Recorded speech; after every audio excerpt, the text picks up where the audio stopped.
હું એક tourist guide હતો. એક છોકરી મુંબઈથી ભાવનગર ફરવા આવી હતી. તે ખૂબ સુંદર હતી. હું તેને ભાવનગરના કેટલાક પ્રખ્યાત સ્થળો અને સમુદ્ર બતાવતો હતો. એક દિવસ સાંજના સમયે અમે બંને સમુદ્રના કિનારે ફરી રહ્યા હતા. તે મારી સામે ઉલટા પગે ચાલતી મારી સાથે વાતો કરી રહી હતી. અચાનક તે ઊભી રહી ગઈ અને હું ચાલતા ચાલતા તેની ખૂબ નજીક પહોંચી ગયો. અમારા ચહેરા એકદમ નજીક આવી ગયા અને મારા હોઠ તેના હોઠને અડી ગયા.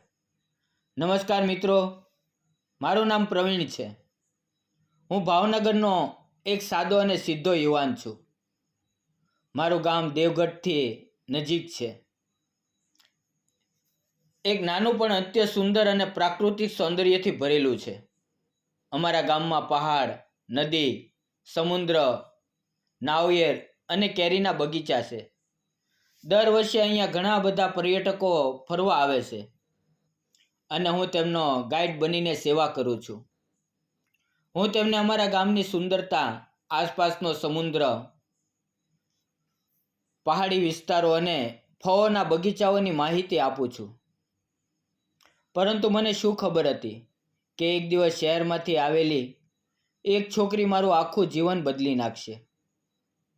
આ વાત 3 વર્ષ પહેલાંની છે. ઓક્ટોબર મહિનો હતો. વરસાદની ઋતુ લગભગ પૂરી થઈ ગઈ હતી. એક દિવસ એક છોકરી અમારા ગામમાં આવી. તે મુંબઈથી આવી હતી અને તેને અમારું ગામ, અહીંના સમુદ્રના કિનારા અને આસપાસના વિસ્તારો જોવાની ખૂબ ઈચ્છા હતી. પરંતુ તે અહીંયા કોઈને ઓળખતી નહોતી અને તેને કોઈના મદદની જરૂર હતી. ગામમાં આવ્યા પછી તેણે કેટલાક લોકો સાથે વાતચીત કરી અને પછી કોઈએ તેને ઓળખ મારી સાથે કરાવી. જ્યારે મેં તેને પહેલી વાર જોઈ તો મારું દિલ જાણે ધડકવાનું ભૂલી ગયું. તે એટલી સુંદર હતી કે તે પળે મને તેની સાથે પ્રેમ થઈ ગયો. તેના લાંબા કાળા વાળ, ગોરો રંગ અને ચહેરા પરની તે સાદગી. એવું લાગતું હતું જાણે પ્રકૃતિએ પોતે તેને પોતાના હાથે રચી હોય. તેણે હસતા હસતા મારી સામે આવીને પોતાનો હાથ આગળ કર્યો અને બોલી, "હાય, મારું નામ આનંદી છે." મેં પણ હાથ આગળ કર્યો અને તેના નરમ હાથને પકડી લીધો. તે હસી અને બોલી, "હું મુંબઈથી આવી છું. મને તમારું ગામ, અહીંનો સમુદ્ર અને આ વિસ્તાર જોવો છે. શું તમે મારી મદદ કરશો?" મેં તેની આંખોમાં જોયું. તે વિનંતી કરી રહી હતી, પણ તેની નજરમાં એક અજીબ આકર્ષણ પણ હતું. હું ના ન કહી શક્યો. મેં હસીને જવાબ આપ્યો, "જરૂર. મારું નામ પ્રવીણ છે. હું અહીં ગાઈડ તરીકે કામ કરું છું અને મને આ આખો વિસ્તાર ખૂબ સારી રીતે ખબર છે." આ પછી હું તેને મારી 2 વ્હીલર પર બેસાડીને ગામમાં ફરવા લઈ ગયો. તે મારી પાછળ બેઠી હતી અને મારા મનમાં એક અજીબ ખુશી હતી. મેં તેને બંદર, બીચ અને અંબોલી ઘાટ જેવી અનેક જગ્યાઓ બતાવી. તે દરેક વાત ખૂબ ધ્યાનથી સાંભળતી અને જ્યારે હું તેને કંઈક કહેતો તો તે મારી આંખોમાં ઊંડે સુધી જોતી. ક્યારેક હું થોડો ખચકાતો, પણ મારા વ્યવસાયના કારણે હું પોતાને સંભાળી લેતો. ધીમે ધીમે અમારી વચ્ચે વાતચીતનો સિલસિલો વધવા લાગ્યો. હાસ્ય, મજાક, નાની નાની વાતો, તેના ખુલ્લા વિચાર, તેનું હાસ્ય, આ બધું મારા દિલમાં ઉતરતું ગયું.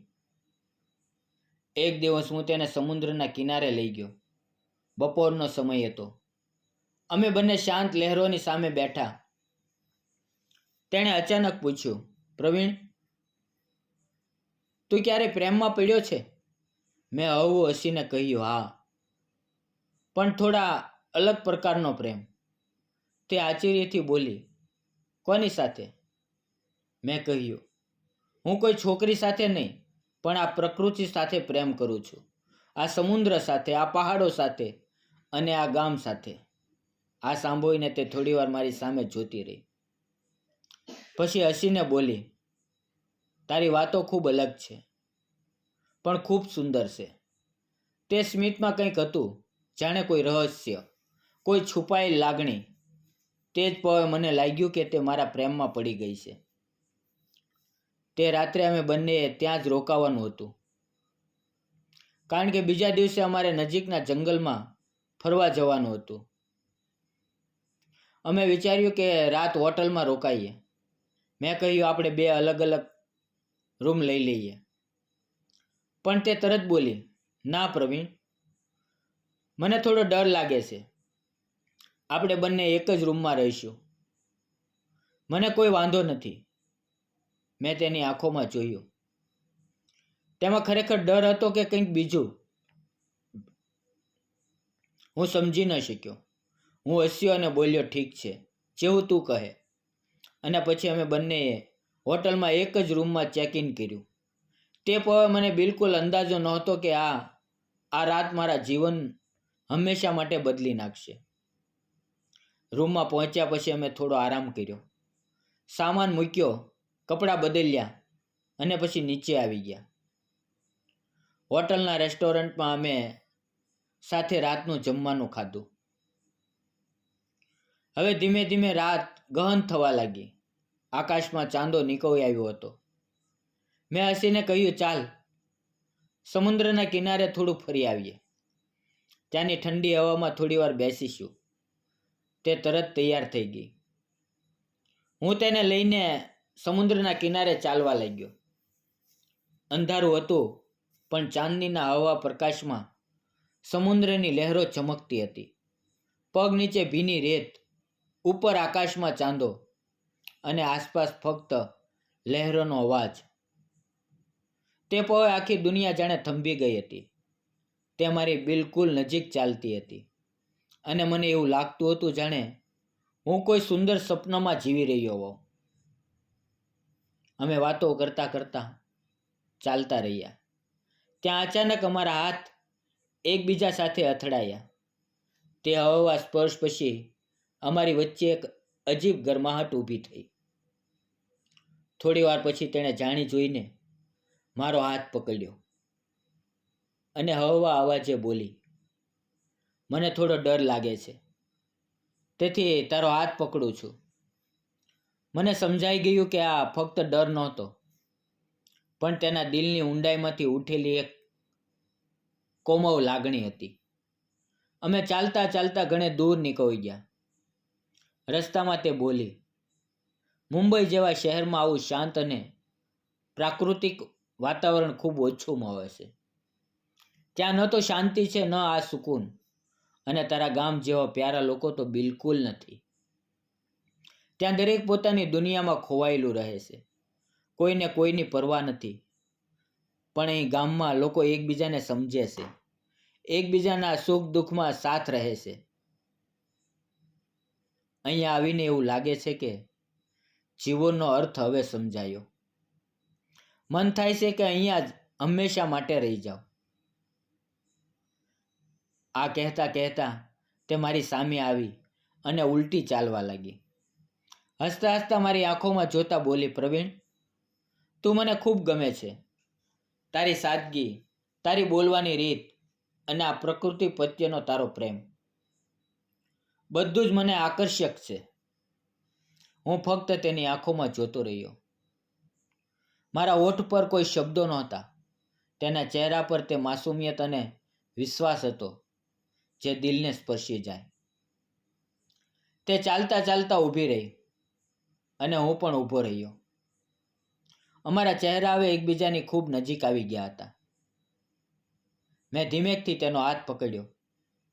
તેનો ચહેરો મારી તરફ નમ્યો અને મેં તેની પીઠ પાછળ હાથ રાખીને તેને સહારો આપ્યો. મને ખબર હતી કે આ સંબંધ ફક્ત આકર્ષણ નહોતું, પણ પ્રેમની શરૂઆત હતી. તે પછી અમે બંને રૂમમાં પાછા ફર્યા. તે દિવસે અમારા ચહેરા પર એક અલગ જ ચમક હતી. એક અકથિત ખુશી, એક પૂરું થયેલું સપનું. રૂમમાં ફક્ત એક જ બેડ હતો. અમે બંને ચૂપચાપ ત્યાં બેઠા. વાતાવરણમાં એક અજીબ નરમાઈ અને મીઠાશ હતી. ધીમે ધીમે તેણે મારો હાથ પકડ્યો. મેં તેની તરફ જોયું અને આગળની પહોળે અમે બંને એકબીજાની બાહોમાં હતા. તે રાતની દરેક પગ જાણે જાદુ હતી. અમારી સાસોનું મળવું, દિલોનું એક થવું અને તે શાંત રાતમાં પ્રેમનું સાકાર થવું. તે રાત્રે અમારા જીવનમાં એક નવો વાંક આવ્યો, જેણે અમને હંમેશા માટે જોડી દીધા. સવારે જ્યારે અમે એકબીજાની આંખોમાં જોયું, પણ બોલ્યા વિના બધું કહી દીધું. અમે હોટલમાંથી ચેકઆઉટ કર્યું અને તે દિવસે નજીકના જંગલમાં ફરવાનું નક્કી કર્યું. ત્યાં પહોંચીને અમે ચારે બાજુ હરિયાળી, આંબાના ઝાડ, નાળિયેરીના ઝુંડ અને પક્ષીઓના મધુર અવાજો. પ્રકૃતિની ગોદમાં હોવું જાણે કોઈ બીજા સંસારમાં પ્રવેશવા જેવું હતું. તાજી હવા, ઝાડોની છાંયડી અને એકબીજાની હાજરીમાં અમે બંને ખોવાઈ ગયા હતા. તે દિવસે અમને અહેસાસ થયો કે સાચો પ્રેમ શબ્દોમાં નહીં, પણ આવી પહોળમાં વસે છે. જ્યારે બે દિલ એક સાથે ધડકે છે. કેળાના ભજીયા, ચેવડો અને કોકમનું શરબત, આ બધું બંને સાથે બેસીને ખાધું પીધું અને પ્રકૃતિની સુંદરતાનો આનંદ માણ્યો. અમે આગળ વધતા ગયા અને થોડે દૂર જઈને અમને એક ખૂબ સુંદર તળાવ દેખાયું. તળાવનું પાણી એકદમ સ્વચ્છ હતું અને પાણીની સપાટી પર કેટલાક કમળના ફૂલ ખીલેલા હતા. અમે ત્યાં થોડી વાર રોકાવાનું નક્કી કર્યું. મેં તળાવની અંદર ખીલેલા કમળોમાંથી એક કમળ તોડ્યું અને હસતા હસતા તેને આપ્યું. તેણે તે કમળ ખૂબ પ્રેમથી સ્વીકાર્યું. તેના ચહેરા પર ખીલેલું સ્મિત આજે પણ મારી યાદોમાં વસેલું છે. તે શાંત પાણીમાં, ઠંડી હવાના ઝોકાઓમાં અને ચાંદનીના નરમ પ્રકાશમાં અમે એકબીજાને બાહોમાં ભરી લીધા. અને તે પળની પવિત્રતામાં અમે અમારા પ્રેમનો અહેસાસ કર્યો. તે આલિંગન એટલું કોમળ, એટલું સાચું લાગતું હતું કે જાણે સમય થંભી ગયો હોય. તે દિવસે અમે નક્કી કર્યું કે હવે અમે અહીં ગામમાં જ રહીશું. અમારા દિલ આ ધરતીના સમુદ્રની લહેરોની જેમ ઊંડે સુધી ઉતરી ગયા હતા. નિર્મળ, શાંત અને નિખાલસ. અમે રોજ નવી નવી જગ્યાઓએ ફરવા જતા. ક્યારેક સમુદ્રની લહેરોમાં ભીંજાતા, ક્યારેક પહાડીઓમાં પર ચડતા, ક્યારેક રસ્તાઓ ભટકી જતા, પણ પછી એકબીજાનો હાથ પકડીને સાચા રસ્તે પાછા આવતા. દરેક સાંજે જ્યારે સૂરજ ડૂબતો, ત્યારે અમારો પ્રેમ વધુ ગહન થતો. રાતો અમારા માટે લાગણીઓ, આત્મીયતા અને એક સાચા સંબંધની સાક્ષી બની ગઈ હતી. ધીમે ધીમે તે ગામના લોકોમાં ભળી ગઈ. મારું સાદું ઘર, મારી પ્રેમાળ માં અને મારો નાનો ભાઈ, બધું જ તેના જીવનનો હિસ્સો બની ગયું. તેને મારા પરિવાર સાથે એક અપનાપણું લાગવા લાગ્યું. પરંતુ એક દિવસ એવો પણ આવ્યો જેણે અમારી દુનિયા હચમચાવી દીધી. તે તેને પાછા ફરવાનો દિવસ હતો. તે સવારે તે ખૂબ શાંત હતી. તેની આંખોમાં કંઈક કહેવાની કોશિશ હતી, પણ શબ્દો નહોતા. સ્ટેશન પર ઊભેલી તે મને જોતી હતી અને હું પોતાને સંભાળી શકતો નહોતો. મેં કહ્યું, આનંદી, જલ્દી પાછી આવજે. તેણે ભીની આંખોથી હસતા હસતા કહ્યું, પ્રવીણ, હું પાછી આવીશ. આ પ્રેમનો અંત હું ક્યારેય નહીં થવા દઉં. મેં તેનો હાથ મજબૂતીથી પકડીને કહ્યું, આનંદી, તારો પ્રેમ આ ગામની માટીની જેમ અતૂટ છે. હું હંમેશા રાહ જોઈશ. તે દિવસે તેણે જે વાયદો કર્યો હતો તે સમુદ્રની લહેરો જેટલો સાચો હતો. થોડા મહિના પછી મને ખબર પડી કે તેના ઘરવાળાઓએ તેનો સંબંધ ક્યાંક બીજે નક્કી કરી દીધો છે. મારું દિલ બેસી ગયું. પણ મારા પ્રેમમાં વિશ્વાસ હતો. અને પછી એક દિવસ તે સાચે જ પાછી આવી. તે જ સ્મિત, તે જ આંખો, પણ હવે તેમાં આંસુ હતા. તે મારી સામે આવીને બોલી, મારું દિલ અહીંયા જ અટકી ગયું છે. પ્રવીણ, હું કોઈ પણ બીજાની નથી થઈ શકતી. મેં તેને ધીમેથી સમજાવ્યું, આનંદી, જો તારા માતા પિતા રાજી નથી તો આપણે તેનું સન્માન કરવું જોઈએ. સાચો પ્રેમ અધિકાર નથી માંગતો, સમજણ અને ધીરજ માંગે છે. એટલામાં તેના માતા પિતા પણ તેને શોધતા શોધતા અમારા ગામે પહોંચી ગયા. તેણે અમારી વાત સાંભળી, મારો સ્વભાવ અને મારા ઘરની સાદગી જોઈ, અને ધીમે ધીમે તેનું દિલ પણ પીગળી ગયું. તેમણે જ કહ્યું, જો તમને ખરેખર એકબીજા સાથે પ્રેમ છે તો અમને કોઈ વાંધો નથી. અને પછી થોડા જ દિવસોમાં અમારા લગ્ન થઈ ગયા. તે દિવસ મારા જીવનનો સૌથી સુંદર દિવસ હતો. ન બેન્ડ, ન બાજા, ફક્ત સાચો પ્રેમ અને સાથ. આજે પણ દર શનિવારે અને રવિવારે અમે બંને સમુદ્રના કિનારે કે અમારા નાના ઘર પાસેના તળાવ સુધી ફરવા જઈએ છીએ. તે જ જૂના રસ્તાઓ, તે જ જગ્યાઓ અને તે ગયેલી પળો. જ્યારે અમે તેને યાદ કરીએ છીએ ત્યારે આંખો ભીની થઈ જાય છે. હવે તે પણ ગાઈડ તરીકે કામ કરે છે અને હું હજુ પણ પર્યટકોને ગામની સુંદરતા બતાવું છું.